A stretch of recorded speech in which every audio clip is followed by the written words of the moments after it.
মানে চুল্লি টাইপস, মানে ওই যেটা হয় আর কি, চিতা লোহার ইয়ে দিয়ে সেটা আছে, সেখানে একটা হোম হচ্ছে এবং পাশে একটি টুলের মতো রয়েছে, একটা ল্যাপটপ চালিয়ে কিছু একটা কাজ চলছে, মানে ল্যাপটপে কিছু একটা দেখাশোনা কিছু একটা চলছে।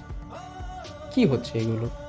মানে আমি দেখাচ্ছি হোম করছে, একটা 6-7 জনের একটা টিম বসে আছে গোটা চিতাটাকে ঘিরে। মানে সেখানে কোনো মরা পড়ছে না, সেখানে জাস্ট ওই চিতার ওপরই মানে সেখানে কিছু একটা হোম হচ্ছে, লঙ্কা টঙ্কা পোড়াচ্ছে, শুকনো লঙ্কা, কিছু একটা স্তম্ভন বা মালন ক্রিয়া কিছু একটা চলছে। চলছে, খুব ভালো কথা।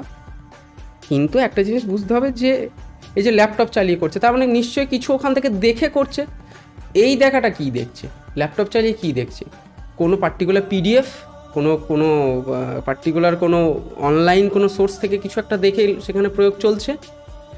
তাহলে অনলাইনে যে বিদ্যাগুলোর কথা লিখিতই হয় না, সম্পূর্ণ গুরুমুখী বিদ্যা, গুরু বলছেন তবে গিয়ে সে শিখছেন, বা অভিজ্ঞতার সাথে বিভিন্ন সাধু সঙ্গ করে যেগুলো জানা যায়, সেগুলো অনলাইনে কী করে আসে?